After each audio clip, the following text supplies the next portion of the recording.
Welcome to exam विवेचना। तो दोस्तों फिर से आपके समक्ष एक वीडियो लाया हूँ। बेहद ज़्यादा महत्वपूर्ण रहने वाला है ये आपकी हर एक हिंदी साहित्य की परीक्षा के लिए। तो जैसा कि मैंने आपको पहले ही अवगत करवा दिया था कि जो आप हमारे चैनल के नाम से एक नोटबुक लगाइएगा। जितने भी तथ्य यहाँ पर आपको बताए जाते हैं, जितने भी क्वेश्चन आपको यहाँ पर बताए जाते हैं, उनको आप नोट करते रहिएगा, क्योंकि इस प्रकार से आपके स्वयं के नोट्स तैयार हो जाएंगे। आपको कहीं और से क्वेश्चन लेने की आवश्यकता नहीं होगी। इससे आपका एक तो रिवीजन भी होगा और नोट्स भी बनते रहेंगे आपके। ठीक है, तो देखिए आगे बढ़ने से पहले आपको बता दूं, अगर आप LT टेट, LT कमीशन या फिर PGT हिंदी के नोट्स और ऑनलाइन कोचिंग लेना चाहते हो तो आप यहाँ पर दिए गए व्हाट्सएप नंबर से संपर्क कर सकते हो। हमारे कोर्स चले हुए हैं। इसके उपरांत अगर आपको कोर्स चाहिए, आपको फुल कोर्स यहाँ पर हिंदी साहित्य का उपलब्ध करवाया जाएगा, LT टेट के लिए, LT कमीशन के लिए और PGT हिंदी के लिए। अगर कोई भी इच्छुक हो तो अवश्य संपर्क करना। तो चलिए शुरू करते हैं यहाँ पर वीडियो को। तो देखिए पूछा गया है पोम चरियू किसकी रचना है। तो यहाँ पर ये आपका मॉक टेस्ट है, ज़्यादा व्याख्यान नहीं दूंगा, प्रश्न पढ़ूंगा फिर उत्तर बता दूंगा आपको। तो जो पोम चरियू है यह स्वयंभू की रचना हो जाएगी, तो सी यहाँ पर सही विकल्प हो जाएगा। तो देखिए जो पोम चरियू है, कई बार ये भी पूछा जाता है कि जो पोम चरियू में स्वयंभू ने किसका जिक्र किया है। तो जो भगवान श्री राम है उनके बारे में इन्होंने बताया है कि जैन धर्म में किस प्रकार से वे दीक्षित हुए थे। फिर आगे देखिएगा यहाँ पर, गोस्वामी तुलसीदास की रचना कवितावली किस भाषा की रचना है। इंपॉर्टेंट प्रश्न है ये। तो सही विकल्प यहाँ पर हो जाएगा ब्रज भाषा की रचना हो जाएगी कवितावली। ध्यान रखिएगा, कवितावली गोस्वामी तुलसीदास की रचना है और ये ब्रज भाषा की रचना है। और अगर ये प्रश्न आपसे बने कि जो रामचरितमानस है किसकी रचना होगी ये, तो ये तुलसीदास की ही रचना होगी। और अगर इसकी भाषा पूछी जाए तो ये कौन सी होगी, तो ये अवधी हो जाएगी। अगला प्रश्न है, खड़ी बोली के लिए सुनीति कुमार चटर्जी ने किस शब्द का प्रयोग किया है। इंपॉर्टेंट प्रश्न है ये भी, तो कुछ समय सोचने के लिए देता हूँ आपको। तो देखिए सही विकल्प यहाँ पर हो जाएगा जनपदीय हिंदुस्तानी। खड़ी बोली के लिए सुनीति कुमार चटर्जी ने जनपदीय हिंदुस्तानी शब्द का प्रयोग किया है। इसके पश्चात देखिएगा प्रश्न संख्या 4, क्या पूछा गया है इसमें, सूफी प्रेमाख्यानक काव्य परंपरा में आराध्य को प्राय किस रूप में देखा गया है। Very very important. तो सही विकल्प हो जाएगा यहाँ पर विकल्प डी, प्रेमिका के रूप में देखा गया है। आपसे ये भी प्रश्न बन सकता है कि जो सूफी काव्य धारा है इसके प्रवर्तकों के तौर पर किसे जाना जाता है। तो प्रमुखतः ये जाने जाते हैं पद्मावत के रचनाकार जायसी। फिर अगला प्रश्न है 5, छायावाद को स्थूल के प्रति सूक्ष्म का विद्रोह किसने कहा है। तो ये कहा था डॉक्टर नगेंद्र के द्वारा। छायावाद के 4 आधार स्तंभ भी माने जाते हैं, उनके नाम क्या क्या हैं, जयशंकर प्रसाद, सूर्यकांत त्रिपाठी निराला, सुमित्रा नंदन पंत और महादेवी वर्मा। फिर देखिए ये प्रश्न कितनी परीक्षाओं में ही पूछा जाता है और यहाँ पर भी पूछा गया है, मिश्र बंधुओं में कौन सम्मिलित नहीं है। तो सही विकल्प यहाँ पर हो जाएगा विकल्प ए, जो कृष्ण बिहारी मिश्र हैं ये मिश्र बंधुओं में सम्मिलित नहीं होंगे। बाकी श्याम बिहारी मिश्र, गणेश बिहारी मिश्र और सुखदेव बिहारी मिश्र ये तीनों ही मिश्र बंधुओं में सम्मिलित होंगे, सिवाय कृष्ण बिहारी मिश्र के।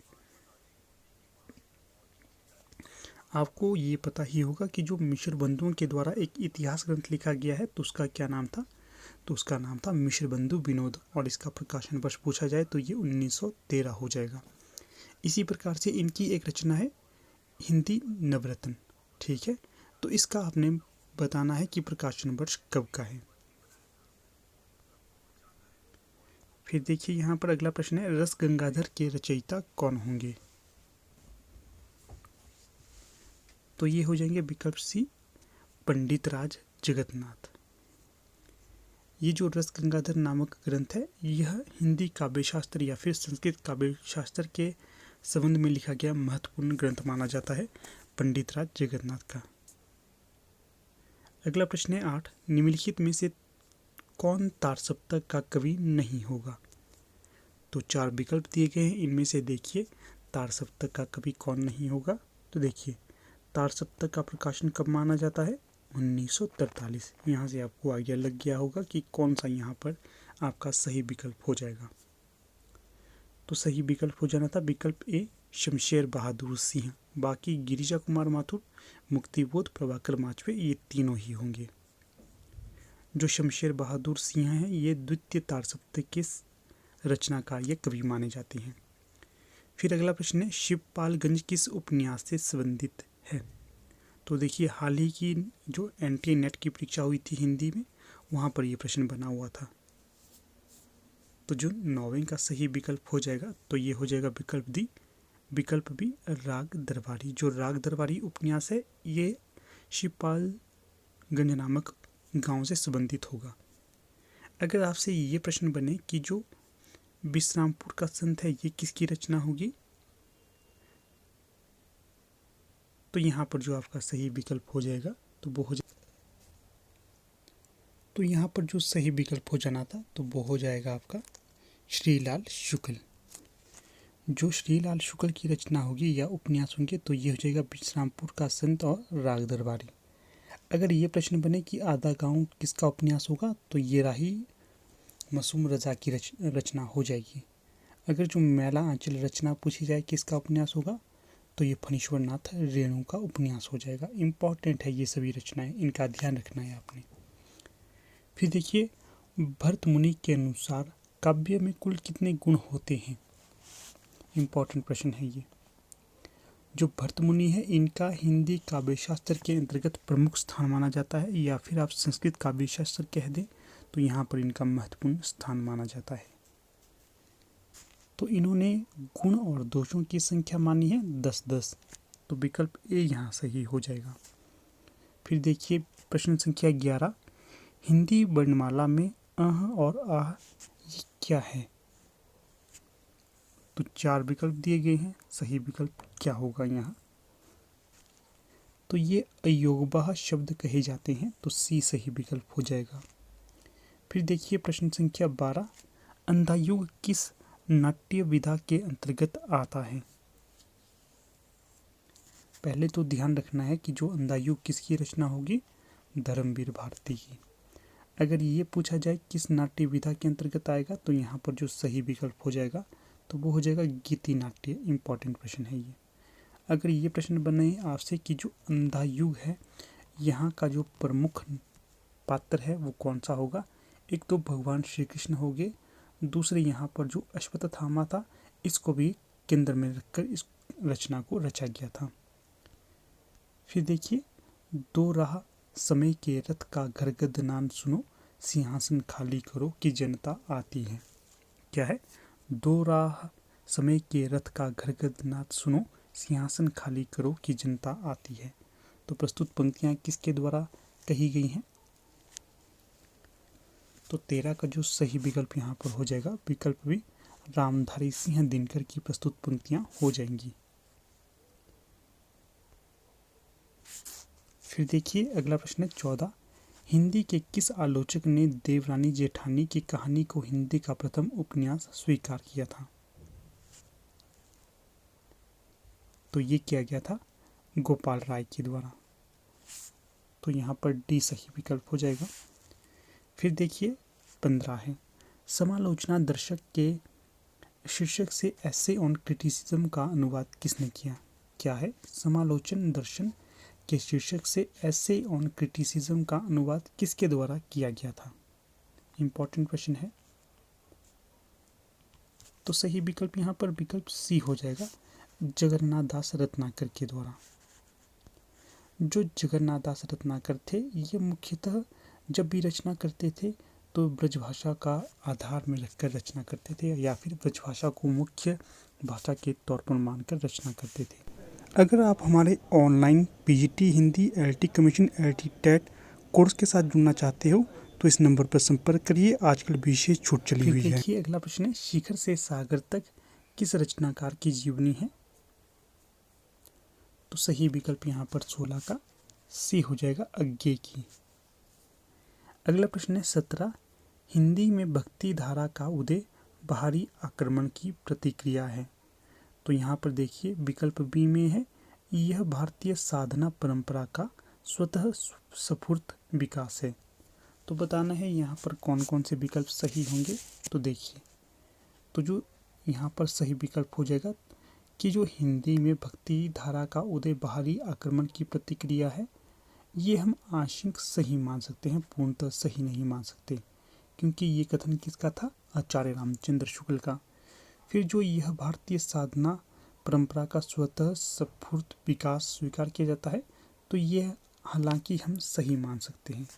तो इस आधार पर हम देखेंगे कि कौन सा सही होगा। तो ये होगा विकल्प डी, क्योंकि ए और दो यहाँ पर आंशिक सही स्वीकार किए गए हैं। फिर जो अगला प्रश्न यहाँ पर दिया गया है 18, विभावना व्यापार रस प्रक्रिया की सुदृढ़ भूमिका है और विभाव ही रस का हेतु है। तो यहाँ पर बताइए कौन सा सही विकल्प हो जाएगा। तो देखिए, जो विभावना व्यापार है रस प्रक्रिया की सुदृढ़ भूमिका है, ऐसा आंशिक तौर पर हम मान सकते हैं। और उसी तरह विभाव ही रस का हेतु है, इसे भी हम आंशिक तौर पर सही मान सकते हैं। तो विकल्प यहाँ पर डी सही हो जाएगा। तो देखिए, अगर आपको मेरी आवाज़ ऐसा लग रहा है कि मेरी रफ्तार कम है, तो यहाँ पर 3 डॉट होते हैं इस तरफ किनारे में, तो आप उन पर क्लिक करके मेरी स्पीड को बढ़ा सकते हो।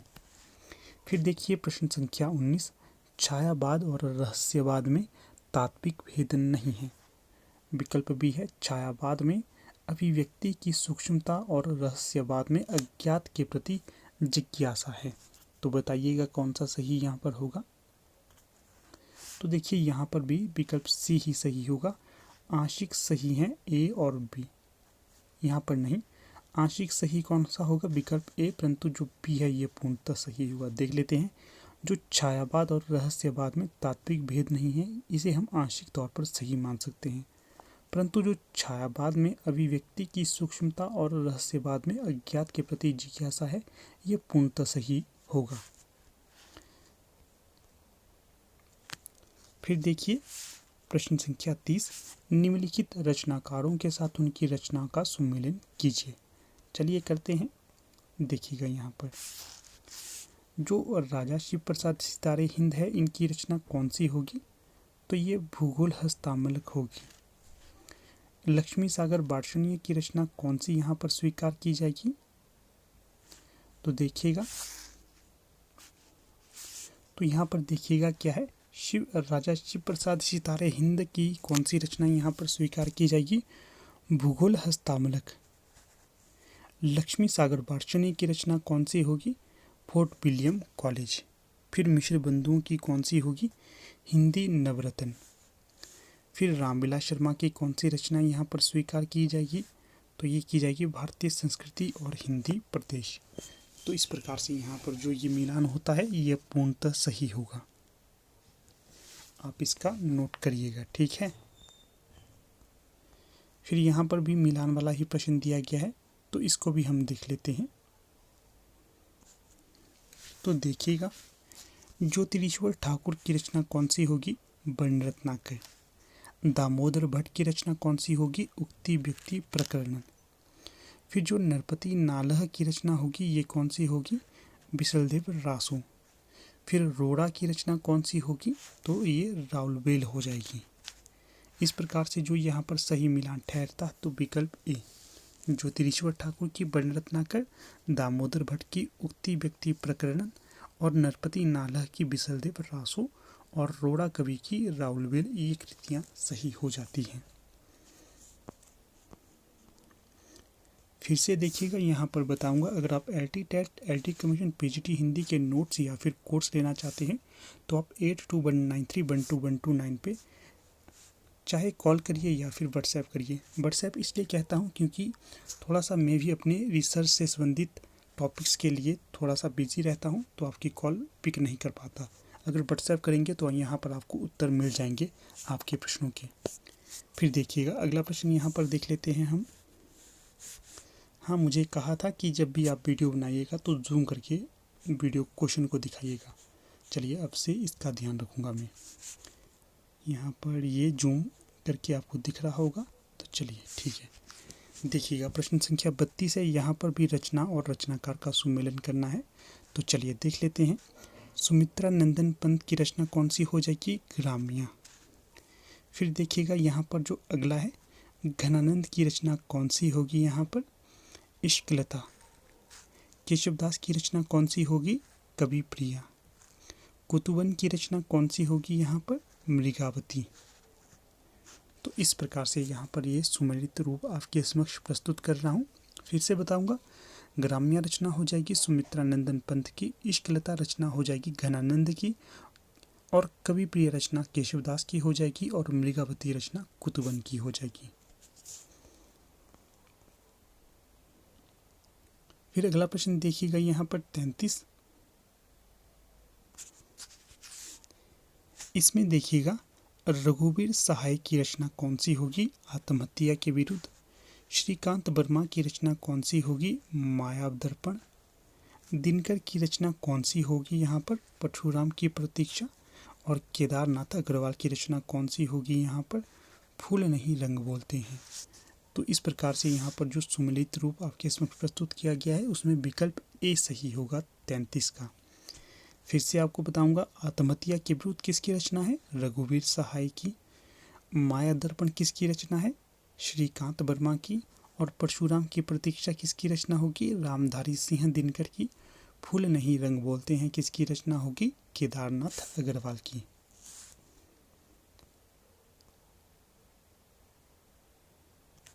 ये देखिए प्रश्न संख्या 34, यहाँ पर भी मिलान ही करना है। तो सही रचनाएं मिलान करते हैं। नागार्जुन की रचना कौन सी होगी? युगधारा। नरेश मेहता की रचना कौन सी यहाँ पर होगी? संशय की एक रात। भवानी प्रसाद मिश्र की कौन सी रचना यहाँ पर होगी? तो ये हो जाएगी सतपुड़ा के जंगल। और केदारनाथ सिंह की रचना कौन सी होगी? अकाल में सारस। तो इस प्रकार से यहाँ पर ये सुमेलित रूप आपके समक्ष दिया गया है। तो जो यहाँ पर सही विकल्प हो जाएगा 34 का, तो वो विकल्प बी हो जाएगा।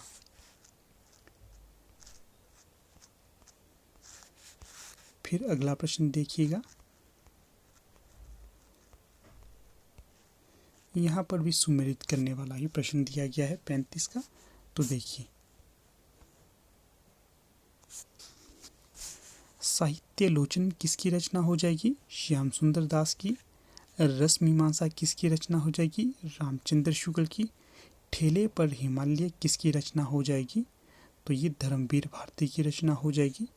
और फिर तमाल के झरोखे ये किसकी रचना हो जाएगी? ये हो जाएगी विद्यापति नहीं, विद्यानिवास मिश्र की। तो यहाँ पर जो सही विकल्प हो जाएगा 35 का, तो ये हो जाएगा विकल्प डी।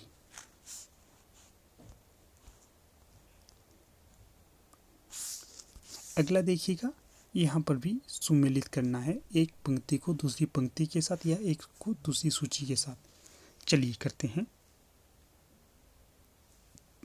कृष्णा सोबती की यहाँ पर कौन सी रचना होगी? समय सरगम। तो फिर श्रीलाल शुक्ल की रचना कौन सी होगी? विश्रामपुर का संत, ऊपर ही आपको बताया था मैंने। राही मासूम रजा की रचना कौन सी होगी? टोपी शुक्ला। और कमलेश्वर की रचना कौन सी होगी? तो ये हो जाएगी यहाँ पर कितने पाकिस्तान। तो देखिएगा कहाँ पर ये सुमेलित रूप से ही ठहरता है। ए का 3, तो यहाँ पर विकल्प ए में ही ये सही हो जाएगा। बी का 4 सही है, सी का 2 सही है, और डी का 1 सही है। तो विकल्प ए सही हो जाएगा यहाँ पर। फिर देखिएगा यहाँ पर भी सुमेलित करने वाला प्रश्न है 37 का। करते हैं इनका मिलान। चंद्रधर शर्मा गुलेरी की रचना या कहानी कौन सी होगी? बुद्धू का कांटा। फिर देखिएगा रामचंद्र शुक्ल की कहानी कौन सी होगी? 11 वर्ष का समय। इसके पश्चात यशपाल की कौन सी कहानी हो जाएगी? पर्दा कहानी। और अमरकांत की कौन सी कहानी यहाँ पर आपके समक्ष दी गई है? दोपहर का भोजन। तो ये सुमेलन यहाँ पर सही हो जाएगा। पर्दा कहानी हो जाएगी यशपाल की, बुद्धू का कांटा चंद्रधर शर्मा गुलेरी की, दोपहर का भोजन अमरकांत का, और 11 वर्ष का समय रामचंद्र शुक्ल का।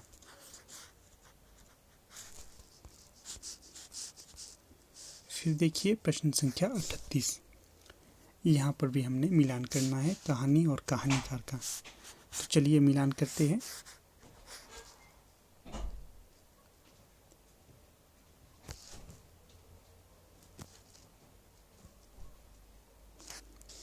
देखिए क्या पूछा गया है, निर्मल वर्मा की कहानी या रचना कौन सी होगी यहाँ पर।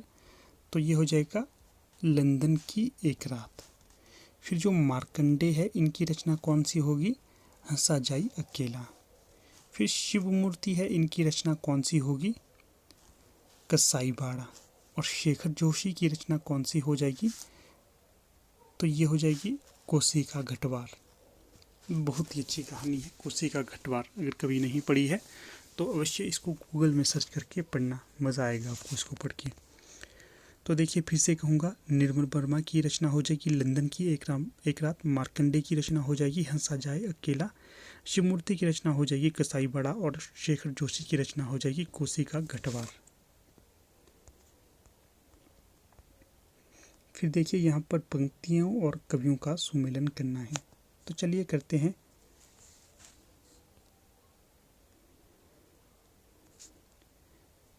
देखिएगा, ज्यों ज्यों निहारिए नेरे हवे नैननी। तो ये किसकी पंक्ति हो जाएगी, मतीराम की। ऊंचे घोर मंदिर के अंदर रहन वाली। तो ये किसकी पंक्ति हो जाएगी, भूषण की। नैन नचाई कहियो मुस्काई। ये किसकी पंक्ति हो जाएगी, पद्माकर की।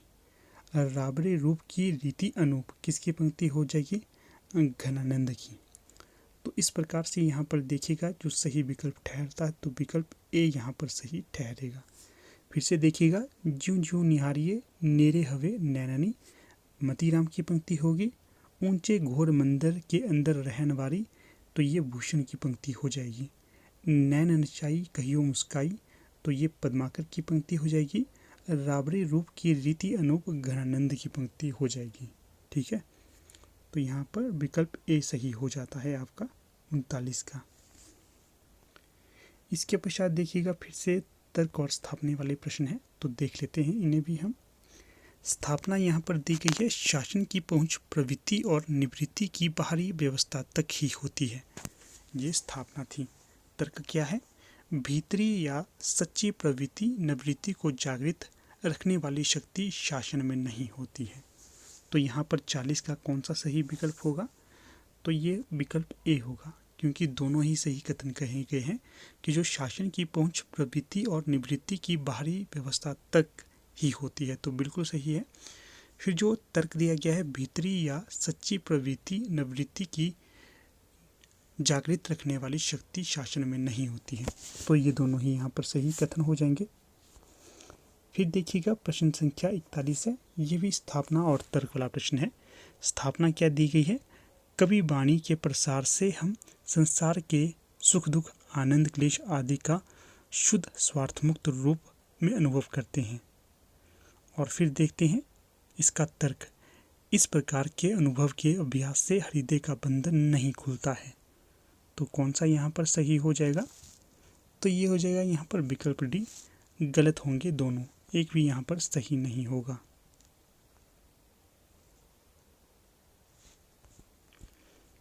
इसके पश्चात देखिए प्रश्न संख्या 42 है, भक्ति में लेन देन का भाव नहीं रहता है।